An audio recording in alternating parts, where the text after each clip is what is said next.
Tout ce que la société fait, c'est drainer le ghetto. Ils utilisent le ghetto pour leur douleur, pour leur tristesse, pour leur culture, pour leur musique, pour leur joie, pour leurs films. Et tu sais quoi? J'ai pas envie d'être un mec de 50 ans aux awards des BET. Tu vois? C'est pas moi ça. Quand ils me voient respirer, c'est juste que je veux aller plus loin. À chaque fois que je parle, je veux que ce soit pour dire la vérité. À chaque fois que je parle, je veux avoir la chair de poule. Je veux pas qu'ils pensent savoir ce que je vais dire parce que c'est poli. Ils savent ce que je vais dire. Et même si j'ai des ennuis, c'est pas ce qu'on est supposé faire. Je dis pas que je vais régner le monde ou que je vais changer le monde, mais je garantis que je vais mettre une étincelle dans le cerveau de celui qui le changera. C'est ça notre boulot, de mettre un coup de jus à quelqu'un qui nous regarde. On n'est peut-être pas les élus, mais soyons pas égoïstes à cause de ça et ne parlons pas de la manière dont nous devons changer le monde. Je sais pas comment le changer moi, mais je sais que si j'arrête pas de dire que c'est dégueulasse, quelqu'un va mettre un coup de propre. Tout le monde a besoin d'un coup de main sur le chemin de devenir autosuffisant, tu vois. C'est comme ça pour l'album, pour les Olympiques spéciaux. Tout le monde a besoin d'un petit quelque chose pour être indépendant. Aucune personne indépendante n'a juste grandi comme ça ou est née indépendante. Tu travailles et t'apprends le travail d'équipe et la coopération et tu galères, puis ensuite tu deviens indépendant. Et il faut qu'on leur apprenne ça. Si c'est vraiment un pays qui a un melting pot et que la statue de la liberté qui a sa main comme ça nous aime vraiment, alors il faut qu'on soit comme ça. S'il y a des gosses noirs et un riche blanc qui a de l'argent, il doit les aider. Les gosses noirs, les gosses hispaniques, les gosses coréens, tous. On s'en fout, mais il faut que ce soit pour de vrai. Pas « Oh merde, on meurt tous les jours et j'aurais dû leur donner de l'argent. On aurait dû les aider. »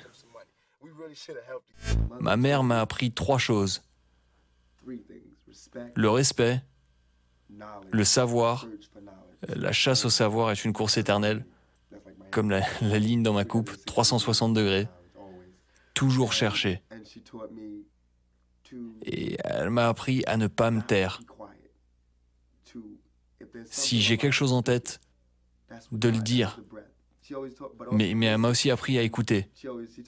Elle m'a sorti cette petite blague.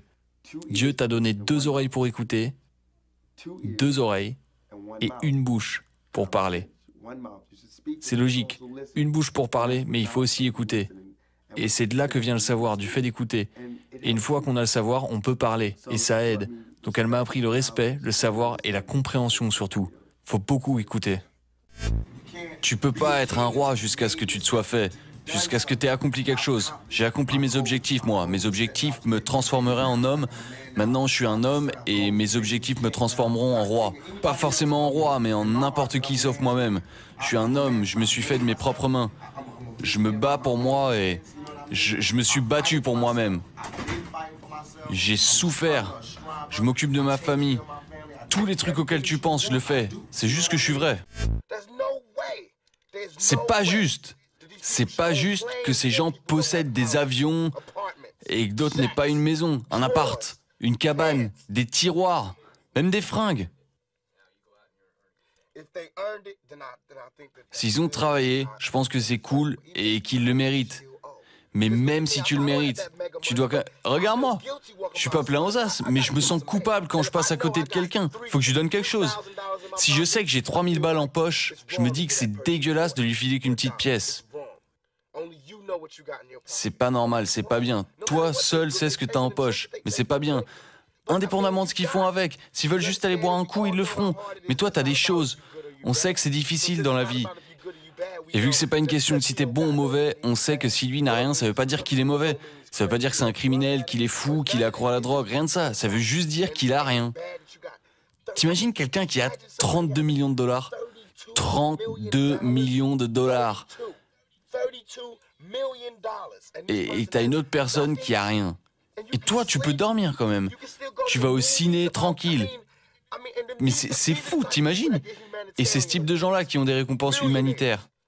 Comment ils peuvent être humanitaires? Par le fait d'être millionnaires, alors qu'il y a tellement de pauvres qui prouvent à quel point ils sont inhumains. Tu vois, c'est le genre de truc qui me saoule. Je dis pas que je veux pas être riche, mais ce que je dis, c'est que c'est dur et tout le monde mérite. Et je pense qu'il y a un moyen de payer ces gens. Mais ça veut juste dire de trouver un moyen révolutionnaire.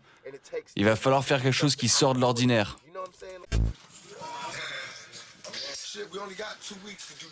Bordel, on n'a que 2 semaines pour faire tout cet album. Le mixer et tout, entièrement, propre.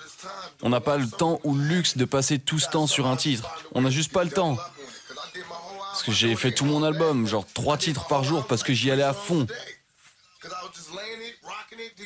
On peut le mixer plus tard et faire les mecs qui adorent être en studio toute la nuit et à poser une boucle de batterie dessus une fois que les rappeurs sont partis. Faire les mecs qui aiment être en studio et trouver le bon son de pied et tout. Mais pendant qu'on est là, qu'on a 8 rappeurs dans la pièce qui picolent et qui fument, eh ben les gars, lancez le beat, balancez-les dessus, chopez tout le monde dessus, on enregistre, on pose tout. Boum, on chope le titre de la chanson par rapport au dernier truc qu'un des mecs a chanté. Ensuite, on enregistre, on vient tous se poser ici. Si on n'aime pas, on refait le hook. Si on kiffe, tant mieux, c'est génial. Et après, on en fait un autre, on passe à un autre titre. Je crois que Dieu nous bénit. Dieu bénit ceux qui essayent et qui utilisent leurs esprits et ceux qui sont bons. Je crois au karma. Tout ce que tu fais de bien va te revenir à un moment donné. Donc tout ce que je fais de mal, je vais me le reprendre dans la gueule. Mais dans mon cœur, je pense que ce que je fais est bon.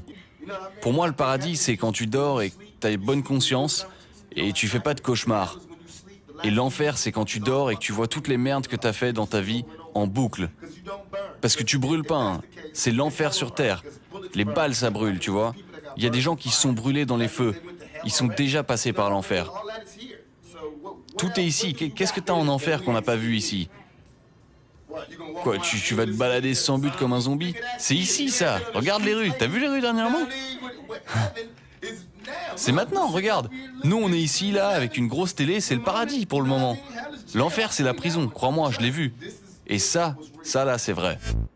Je peux pas expliquer pourquoi je brille et pas les autres. Je pense que tout le monde brille dans des domaines différents et il y a plein de choses que je sais pas faire. Je sais pas faire de basket comme tous les Noirs américains, mais je suis un acteur. Je sais comment aller à l'endroit intérieur qu'il faut. Je peux être moi-même. Je peux être qui je veux parce que je suis honnête avec moi-même. Donc je peux créer un nouveau moi. Beaucoup de gens, noirs, blancs, mexicains, jeunes, vieux, gros ou maigres, ont un problème à être eux-mêmes. Ils ont un souci avec le fait de regarder dans le miroir et de voir leur propre esprit. La raison pour laquelle je peux vendre 6 millions de disques ou aller en prison et en sortir sans une égratignure, la raison pour laquelle je me balade, la raison pour laquelle je suis qui je suis aujourd'hui, c'est parce que je peux regarder directement en ma foi et trouver mon esprit. Il est là, je l'ai pas vendu et je sens encore, elle est encore connectée à mon esprit, donc je peux incarner des personnages et leur apporter de l'intensité, de la vérité, cette honnêteté, parce que je dois repayer cette chance au Jésus noir, à Dieu. Je dois payer en rayonnant. S'il te donne cette énergie et que tu la gaspilles, c'est ça la malédiction. Il m'a donné de l'énergie et je vais briller. C'est pas à moi, c'est à Jésus. Pas que je sois spécial et que je sois le seul à avoir ça, mais toutes nos forces et nos faiblesses et nos chances viennent de Dieu. Ça vient du Jésus noir ou n'importe qui vient de vous. Donc c'est pas un secret. Tout le monde peut le faire si vous allez à cet endroit.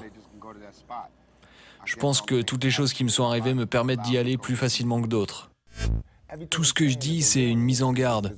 C'est une demande d'aide. Si tout le monde est aussi inquiet pour moi, alors pourquoi est-ce que personne ne peut m'aider? Tu vois, je voulais pas ce poste. Je voulais pas être une star, je m'en fiche qu'on m'acclame. Si tu m'acclames pas pour ce que je fais, m'acclame pas parce que tu me trouves mignon. Tu vois, s'en fout.